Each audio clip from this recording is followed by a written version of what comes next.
Então, você já viu onde você estava, fez sua avaliação do panorama da sua vida hoje, já definiu onde você quer chegar e agora a gente vai trabalhar o meio, que é o caminho ou os caminhos para que você chegue onde você definiu e onde você quer chegar. Vamos, como eu falei antes, criar a ponte entre o passado e o seu futuro.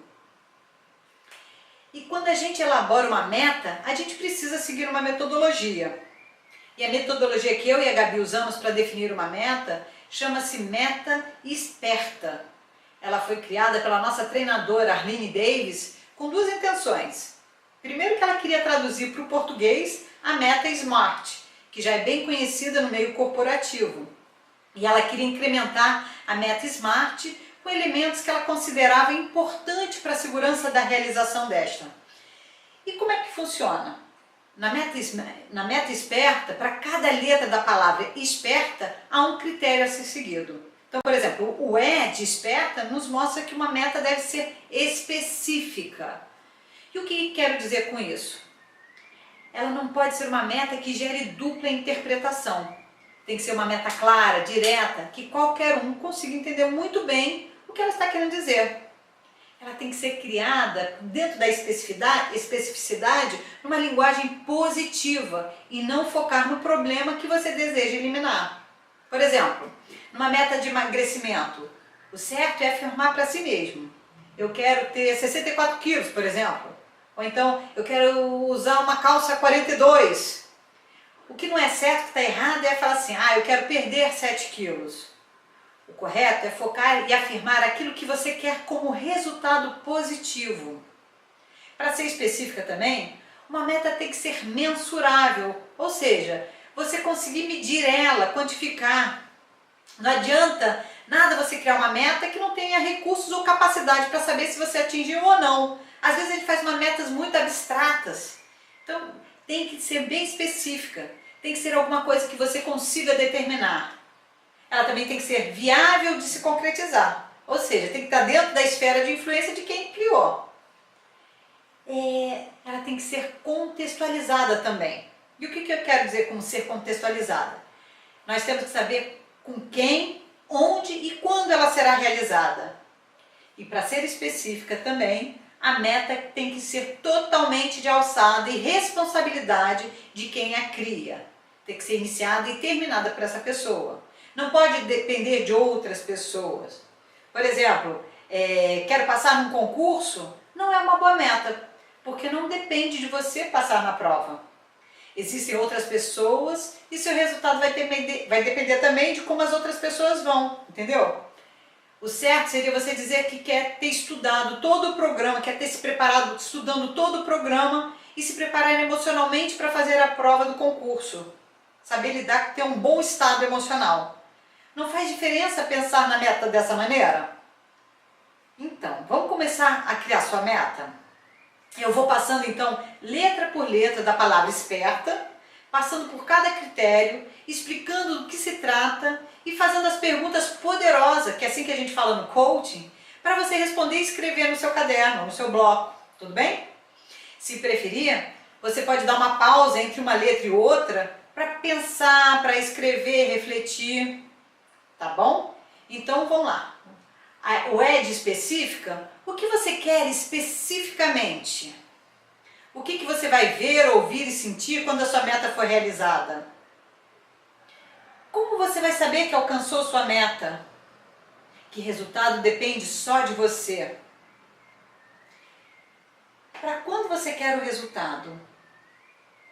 Então essas são as perguntas que, uma vez respondidas, a gente pode passar para o segundo critério, que é o S de sistêmica. Então, o S de sistêmica. É sabido que num sistema, todas as partes se influenciam mutuamente. Quando uma pessoa inicia e realiza uma meta, as que estão ao seu redor serão afetadas de alguma maneira, mesmo que seja apenas por uma mudança de percepção. Outra coisa que eu também já falei em outro vídeo, que para se atingir uma meta, isso pode significar ter que abrir mão de alguma coisa importante. E uma meta sistemicamente equilibrada, ela preserva o bem-estar de outras partes interessadas. Por exemplo, eu tenho um caso de uma cliente que queria emagrecer.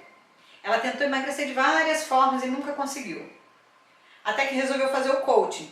E uma das coisas que ela falou, que ela descobriu ali no processo, era de que seu marido era muito ciumento. E ela se deu conta então que se boicotava e não conseguia ir adiante nos processos de emagrecimento, porque ela não queria ter o marido enchendo o saco dela. Era isso que ela falava para mim. Ela não queria ter o marido enchendo o saco dela. E foi a partir dessa constatação, dela perceber, ver isso, que a gente pôde validar que isso era muito importante para ela. Ela não queria brigar, ela queria viver em harmonia. A harmonia era um valor muito importante para ela. Então a gente viu que isso era importante, validamos isso e a gente criou mais opções para que ela pudesse emagrecer e honrar esse valor, que era a harmonia. E para isso também, ela começou a trabalhar muito seu posicionamento no relacionamento. E com isso ela foi dando os passos até chegar onde ela queria. Um outro exemplo também, por exemplo, quero crescer na minha carreira, né, de uma meta sistemicamente equilibrada. Eu quero crescer na minha carreira, eu quero virar gestora, mas para isso eu vou precisar viajar muito mais. Para fazer uma meta segura, temos que ter em mente qual é o impacto que essa meta pode acarretar na vida da família, do marido, do namorado, entende? Se eu não avaliar isso e não levar em conta essa questão, há grandes chances de a minha meta ir por ladeira abaixo. Então, avaliar os efeitos sistêmicos possibilita fazer ajustes ou tomar providências para amenizar impactos negativos.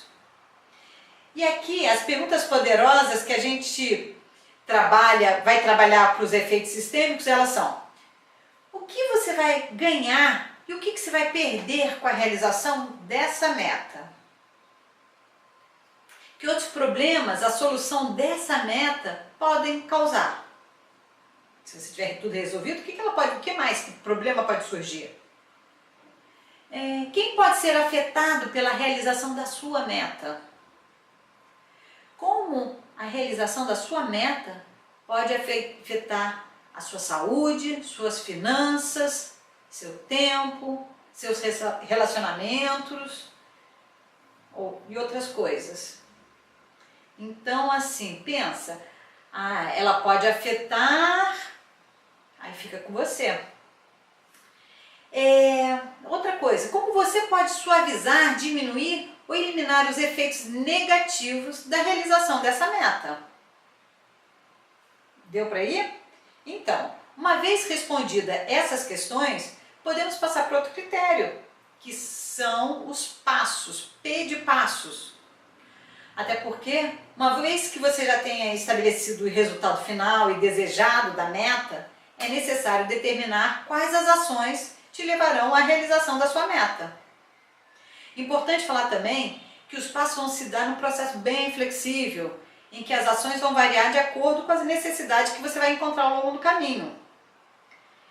E que nesse caminho você vai ter passos físicos, coisa que você realmente vai ter que fazer, bem como passos mentais. E esses dois implicam numa necessidade de desenvolver novas habilidades e novos hábitos. Então vamos lá. As perguntas poderosas para definir passos aqui são: o que fará para alcançar sua meta? O que você vai fazer para alcançar sua meta? Quais as fases de implementação que precisam ser dadas? Aqui é importante pensar em dividir os passos por momentos. Como eu falei no exemplo da pessoa que quer fazer o doutorado, ela deve criar as fases de implementação. Preparar para a prova do mestrado é uma fase, o mestrado é outra fase, estudar para a prova do doutorado pode ser outra fase, fazer o doutorado é outra, entendeu? E aí pensar também, me responda, onde será realizada cada fase? Que estratégias você usará para isso? Que comportamentos você precisa ter para alcançar sua meta? E também, uma outra importante pergunta, que comportamentos limitantes você precisa superar? Ok? Então, estamos indo bem. Então, agora vamos passar para o critério seguinte. A segunda letra E. Agora é E de evidências. Então, como você vai saber que está conseguindo alcançar sua meta? Até porque o caminho da meta, até porque a caminho da meta, devemos verificar nosso progresso. A gente precisa saber quando estamos nos aproximando e quando estamos nos afastando do nosso alvo. Da mesma forma que o resultado final demanda foco, ter feedback de alta qualidade também demanda o mesmo. Muitas metas podem ser avaliadas por índices que estão tranquilos para a equipe medir, por exemplo. Mas mais desafiador é aprender a criar testes para os progressos dos novos comportamentos e atitudes, que geralmente uma meta traz. Muitas vezes as pessoas esperam passivamente a chegada de evidências do sucesso, mas não é isso que a gente quer aqui. A gente quer criar procedimentos efetivos para mostrar o progresso, para que você possa estar atento aos ajustes que precisam ser feitos para não perder sua meta de vista. Até porque a vida é uma caixinha de surpresa. E por mais que você tenha criado bem suas metas, tudo pode acontecer. E é sempre bom ter marcadores ao longo do caminho, para que você saiba se está se desviando ou indo em direção ao seu objetivo.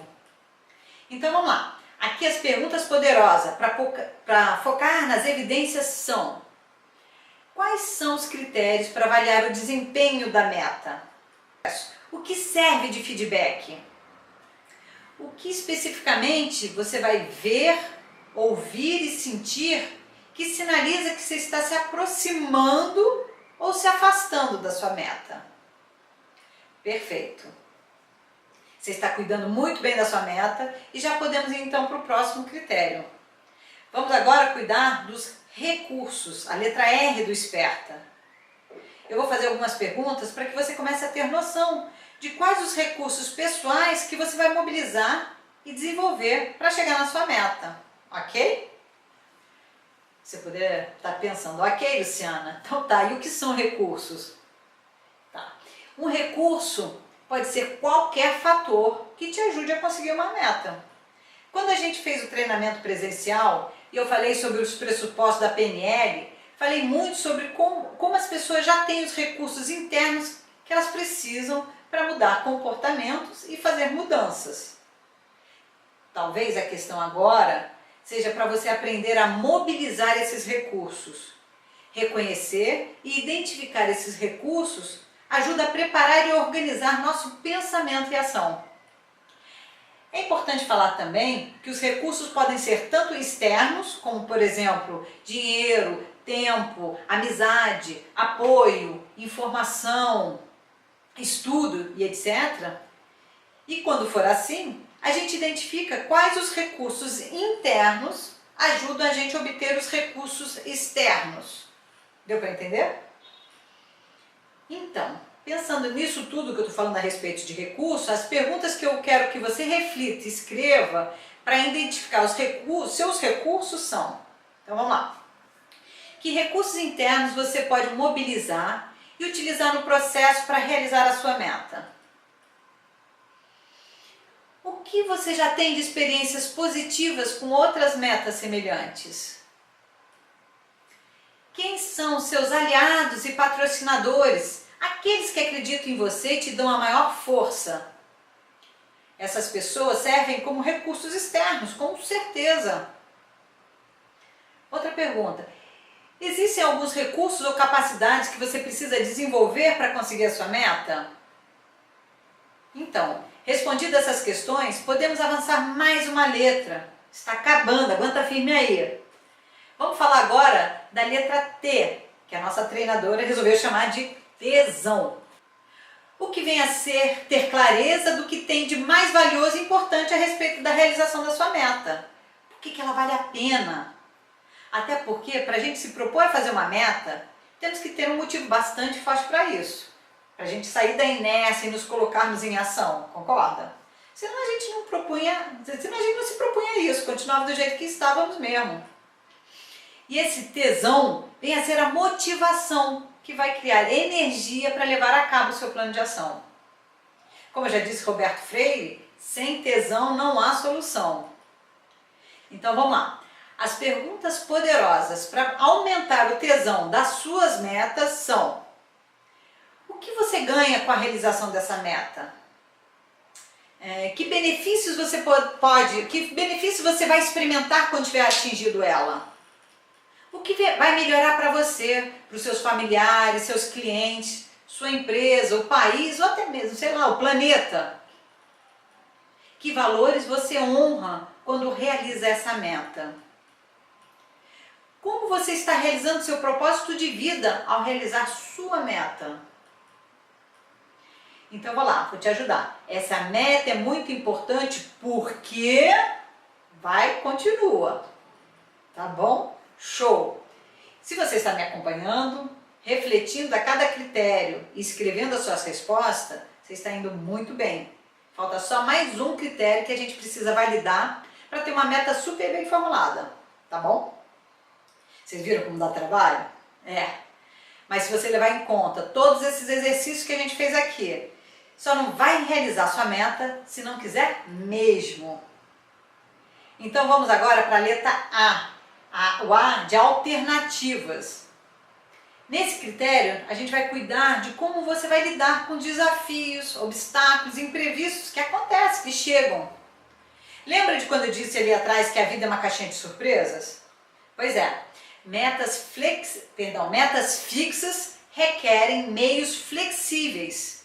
Então é importante se preparar para lançar mão de alternativas, caso apareçam algumas dificuldades. E aí a gente tem que pensar isso lá na frente, tem que pensar mesmo, como é que isso pode acontecer, o que pode, vai que. É um pouco do crítico da estratégia Disney. Então a gente vai levantar quais dificuldades podem aparecer enquanto estiver implementando suas ações, seus passos. Então vamos lá. As perguntas poderosas para levantar alternativas são: existe algo que poderia impedir a realização da meta? Quem ou o que pode interferir com a realização dela? Quais são os desafios e as dificuldades que podem vir a aparecer? E o que você vai lidar? O que você vai fazer para lidar com isso?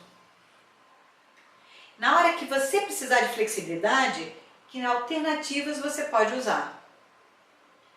Tipo, agora eu vou dar uma ajuda aqui para você, vou dar uma deixa linguística, tá? Então, vou lá, eu vou falar a frase e vocês completam. Então, pode acontecer de... tananana, e aí você completa com a sua resposta. E se acontecer... tananana, então eu vou fazer o quê? Isso, perfeito. Então, assim, com essa bateria de perguntas bem criteriosas, com as suas reflexões, as suas respostas, eu tenho certeza de que você vai sair com uma meta bem robusta e segura para você começar a dar seu passo e chegar onde você quer chegar. Nos próximos vídeos, a Gabi vai te ajudar a como colocar em prática todos esses conhecimentos, criando um poderoso plano de ação e ajudar na forma com que você lida com seus padrões mentais, para que nada te impeça de seguir na direção que você quer. Tudo bem? Então, eu me despeço agora, agradecendo por todo esse tempo que estivemos juntos aqui e aguardo ansiosa pelo nosso encontro presencial para a gente fazer a discussão em grupo desses conteúdos e tirar algumas dúvidas que possam aparecer. Tá bom? Beijo grande e vai com tudo que estamos aí. Tá bom? Beijo, tchau!